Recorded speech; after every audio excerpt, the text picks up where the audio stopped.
Hi friends, இன்றைக்கி நம்ம chicken 65ல் தொக்கு செய்ய போகிறேன். அதுக்கு தேவையான பொருட்கள் 1/4 கிலோ சிக்கன்,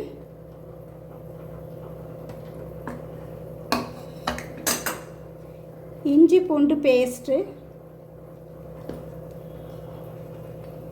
பாதி எலுமிச்சம்பழம், கரம் மசாலா, ஒரு முட்டை,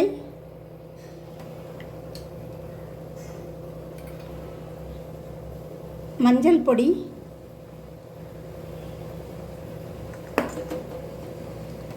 உப்பு, இந்த ஸ்பூனுக்கு 1 ஸ்பூன் வத்தல் பொடி,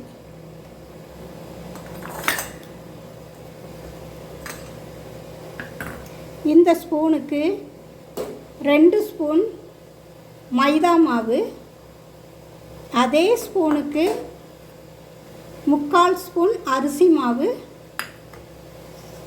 3/4 ஸ்பூன் கார்ன்ஃப்ளவர் மாவு. தொக்கு செய்ததுக்கு 2 மீடியம் சைஸ் பல்லாரி, 3 பச்சை மிளகாய், 2 மீடியம் சைஸ் தக்காளி, கொஞ்சம் மல்லி இலை, இவ்வளவும் எடுத்திருக்கேன். இப்போ எப்படி செய்யணும்னு பார்ப்போம். இப்போ ஒரு முட்டையை இந்த பாத்திரத்தில் நான் உடச்சி ஊற்றியிருக்கேன். இது கூட இந்த ஸ்பூனுக்கு 3/4 ஸ்பூன் உப்பு சேர்த்து இதை நல்லா கலக்கி வச்சுக்கிடணும். கையிட்டையே இப்படி நல்லா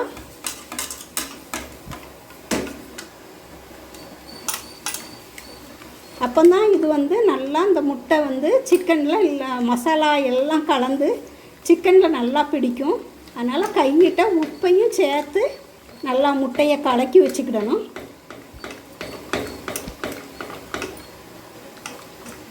இப்போ இதில் இந்த அரை எலுமிச்சம்பழம் இருக்குதுல்ல, அதை நான் ஜூஸாக புழிஞ்சு வச்சுருக்கேன். இதையும் இதில் நல்லா சேர்த்துக்கிடணும்.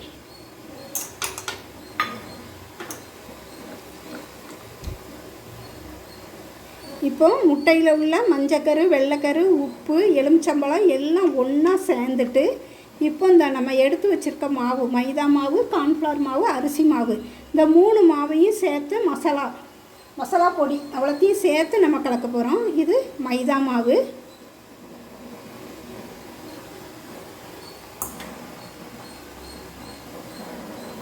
அரிசி மாவு, கார்ன்ஃப்ளவர் மாவு,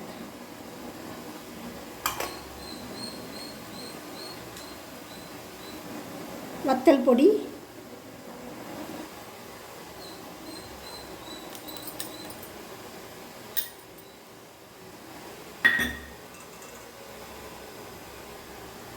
இந்த ஸ்பூனுக்கு 1 ஸ்பூன் மஞ்சள் பொடி. இப்போ அவ்வளவும் சேர்த்து நம்ம நல்லா கலக்கி, தேவைப்பட்டதுன்னா கொஞ்சமாக தண்ணி சேர்த்துக்கிடலாம். அப்படி இல்லைன்னா தண்ணி சேர்க்க வேண்டாம். இப்போ ரொம்ப கெட்டியாக இருக்குது, அதனால் கொஞ்சமாக தண்ணி சேர்த்துக்கிடுவோம். ரொம்ப தண்ணி சேர்த்துட வேண்டாம், கொஞ்சமாக தண்ணி சேர்த்து கலந்து வச்சுக்கிடுவோம். இப்போ பாருங்கள், கொஞ்சம் தண்ணி சேர்த்து இப்படி குளுகுளுன்னு வச்சுருக்கேன். இப்போ நல்லா தண்ணி இல்லாமல் சிக்கனை நல்லா வடித்து வச்சுருக்கேன். அந்த சிக்கனை இது கூட நம்ம சேர்த்து விரவி ஒரு 1 மணி நேரம் ஊற வைக்கணும். இப்போது இதில் சிக்கனை சேர்த்துக்கிடணும். சேர்த்துக்கிட்டு இதுக்கு மேலேயே இஞ்சி பூண்டு பேஸ்ட்டையும் இதில் போடணும். போட்டு அதுக்கு பிறகு பிசைஞ்சிக்கிடணும். இஞ்சி பூண்டு பேஸ்ட் இந்த ஸ்பூனுக்கு 1 ஸ்பூன் சேர்க்கேன். சின்ன ஸ்பூனுனால 1.5 ஸ்பூன் சேர்த்துருக்கேன். இப்போ இதை எல்லாம் நல்லா பிசைஞ்சு வச்சிடணும். உப்பு நம்ம இந்த மசாலாவில் பார்க்கணும் எப்படி இருக்குது, சரியாக இருக்கா அப்படின்ட்டு. தேவைப்பட்டதுன்னா கொஞ்சம் உப்பு சேர்த்துக்கிடலாம். இப்போது இதை ஒரு பாத்திரத்தை வச்சு மூடி நல்லா 1 மணி நேரம் ஊற வச்சிடணும். நான் ஊறின பிறகு எப்படி செய்யணும் அப்படின்ட்டு காமிக்கேன். சிக்கன் வந்து ஊற வச்சு 1 மணி நேரம் ஆகிட்டு இனிமேல் இதை பொரிக்கணும். பொரிச்சு இந்த அடுப்பில் சட்டியை வச்சு எண்ணெயை காய வச்சு பொரிச்சிடுவோம். எண்ணெய் காஞ்சதும் நம்ம ஒவ்வொரு பீஸாக சிக்கனை பொரித்து எடுக்கணும். சிக்கன் பீஸ் வந்து ஒன்றோட ஒன்று ஒட்டாத அளவு பொரித்து எடுக்கணும். பாருங்கள், இப்படி தள்ளி தள்ளி இப்படி போட்டு எடுத்துக்கிடணும். உடனே திருப்பியும் விடக்கூடாது. கொஞ்சம் அந்த மசாலா வந்து அந்த சிக்கனில் நல்லா பிடிச்சி கொஞ்சம் வேகணும். வெந்ததுக்கப்புறமா தான் மாற்றி விடணும். அதே போல் தீயும் மீடியத்தில் வச்சுக்கிடணும். அப்போ தான் உள்ளே வர சிக்கனும் நல்லா வேகும். இப்போ இதை மெதுவாக பரட்டி விட்டுறணும். மாற்றி போட்டு வேக வச்சிடணும்.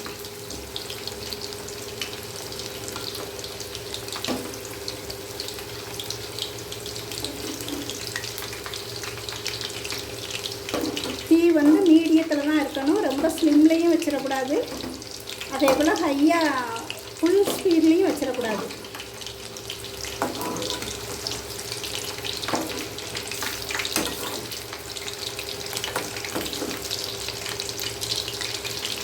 இந்த அளவு வெந்ததும் நம்ம சிக்கனை எடுத்துடணும்.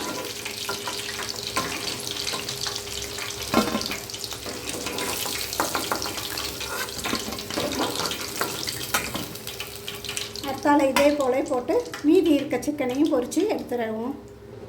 சிக்கன் அவ்வளவும் பொரிச்சாச்சு. இந்த சிக்கன் 65 இனிமேல் தொக்கா எப்படி செய்யணும் அப்படின்னு செய்து காமிக்கேன். அதுக்கு இப்போ சட்டியை ஒரு பாத்திரத்தில் எண்ணெயை காய வச்சுருக்கேன். பொரித்த எண்ணெயிலேயே கொஞ்சம் ஊற்றி ஒரு 4 ஸ்பூன் அளவு எண்ணெய் ஊற்றி காய வச்சுருக்கேன். அதில் இனிமேல் தொக்கு எப்படி செய்யணும், இந்த சிக்கனை வச்சு 65 வச்சு எப்படி செய்யணும்னு செய்து காமிக்கேன். பட்டை, கிராம்பு, சோம்பு தாளத்துக்கு இதை மட்டும் போட்டால் போதும். இதோட எடுத்து வச்சுருக்க 3 பச்சை மிளகாவை 2 நான் நொடித்து போட்டிருக்கேன். இங்கே கீரி போடணுன்னாலும் போடுங்க. இது கொஞ்சம் வெடிச்சதும் நம்ம இதில் நீளமாக வெட்டி வச்சுருக்கேன். நீளமாக வெட்டி வச்சுருக்க 2 பல்லாரியை இதோட சேர்த்துடணும். இப்போது பல்லாரி சேர்த்துருவோம்.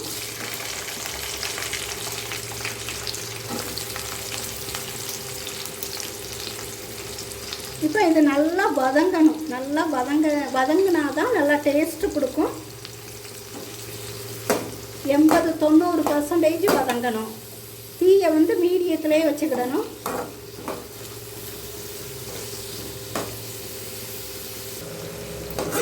இப்போ கொஞ்சம் ஒரு 20% வதங்கியிருக்கு. இன்னும் நல்லா வதங்கணும். 90% கிட்ட வதங்கணும். அப்படி வதங்கினா தான் நல்லா டேஸ்ட்டு கொடுக்கும். இப்போ பாதி வதங்கியிருக்கு. இன்னும் பாதி வதங்கணும். வதங்கினதும் தான் மல்லி இலை சேர்க்கணும்.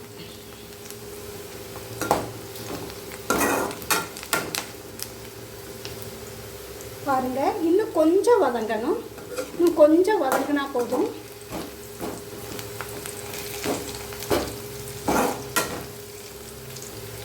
இப்போ 90% வதங்கிட்டு இப்போ இதில் மல்லி இலை கொஞ்சம் வச்சுட்டு கொஞ்சம் மல்லி இலையை பாதி மல்லி இலையை சேர்த்துடணும். சேர்த்து லேசாக அப்படி வதங்க விட்டுட்டு வதங்கினதும் இஞ்சி பூண்டு பேஸ்ட்டு சேர்த்துடணும். ஏற்கனவே அந்த சிக்கன்லேயும் சேர்த்துருக்கிறதுனால 1 ஸ்பூன், இந்த சின்ன ஸ்பூனுக்கு 1 ஸ்பூன் போதும்.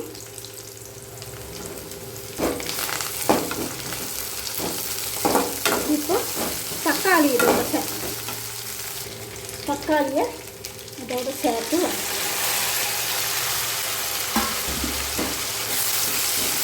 இப்போ இந்த கிரேவிக்கு தேவையான அளவு உப்பு சேர்த்துடணும். கிரேவிக்கு மட்டும் போதும். ஏன்னா சிக்கனில் நம்ம முதல்ல உப்பு சேர்த்துருக்கோம். அதனால் கம்மியாக உப்பு சேர்த்து வதக்கணும். அந்த கிரேவிக்கு தேவையான அளவு மட்டும்தான் உப்பு சேர்த்தேன். நல்லா வதங்கட்டும். தக்காளி வந்து நல்லா வதங்கி நல்லா கரையணும். இப்படி கட்டியாக இல்லாமல் தக்காளி நல்லா கரைஞ்சி வந்தால் தான் அந்த கிரேவி வந்து நல்லா டேஸ்ட்டு கொடுக்கும். அதனால் கொஞ்சம் நல்லா மீடியத்திலே வச்சு நல்லா வதக்கிக்கிட்டே இருக்கணும். வச்சிட்டோம்னா அடி பிடிச்சிடக்கூடாது. நல்லா கரைஞ்சி எண்ணெய் பிரிஞ்சு வரும். அப்போ தான் நல்லா வெந்திருக்கு, நல்லா கரைஞ்சி வெந்துச்சு அப்படின்னு தெரியும் நம்மளுக்கு.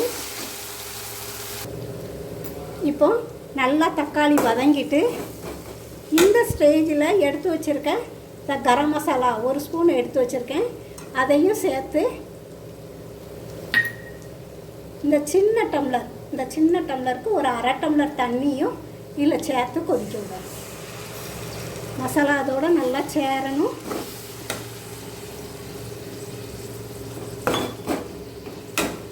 கொதித்ததும் நம்ம இதை சிக்கனில் சேர்த்து இந்த கிரேவியோடு கலந்துக்கிடணும். இப்போ நம்மளுக்கு உப்பு எல்லாம் சரியாக இருக்கா? இதில் வந்து வத்தல் பொடி எதுவும் சேர்க்கக்கூடாது. நம்ம சிக்கனில் ஏற்கனவே நல்லா வத்தல் பொடி, இஞ்சி பூண்டு பேஸ்ட்டு எல்லாம் சேர்த்துருக்கோம். இதுலேயும் இஞ்சி பூண்டு பேஸ்ட்டும் மிளகாயும் சேர்த்துருக்கோம். அதனால் சிக்கன் பொடியோ இது வத்தல் பொடியோ எதுவும் சேர்க்கக்கூடாது.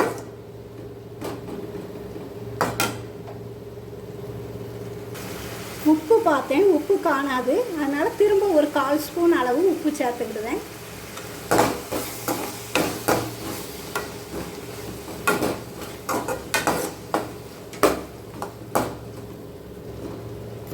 இப்படி குளுகுளுப்பாக இருக்கும்போதே நம்ம வந்து சிக்கனை இதில் சேர்த்து அப்படியே நல்லா கிளறி விடணும், கிண்டிடணும்.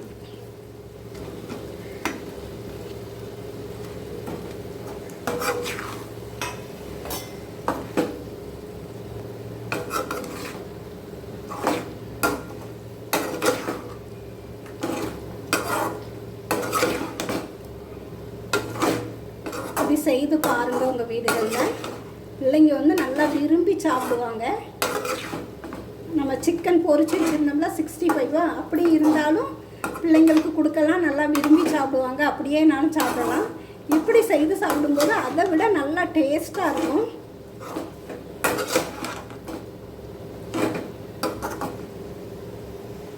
சிக்கன் 65 தொக்கு வந்து செய்தாச்சு பாருங்கள். இப்போ எடுத்து வச்சுருக்க மல்லி இலையவும் இதோடு சேர்த்துடணும். மட்டன் பிரியாணி, முட்டை, சம்பல், சிக்கன் தொக்கு, இப்போ செஞ்ச தொக்கு இதையெல்லாம் வச்சு சாப்பிட்டோம்னா நல்லா டேஸ்ட்டாக இருக்கும். பிரியாணிக்கு இது ரொம்ப டாப்பாக இருக்கும். இதே போல் உங்கள் வீடுகள்லேயும் செய்து சாப்பிடுங்க. செய்து சாப்பிட்டு டேஸ்ட்டு நல்லாயிருக்கும். சின்ன பிள்ளைங்களும் பெரியவங்க, சின்ன பிள்ளையிலேருந்து பெரிய ஆட்கள் வரை எல்லோரும் விரும்பி சாப்பிடுவாங்க. நம்ம சேனலை லைக் பண்ணுங்கள், சப்ஸ்கிரைப் பண்ணுங்கள், லைக் பண்ணுங்கள். தேங்க்யூ.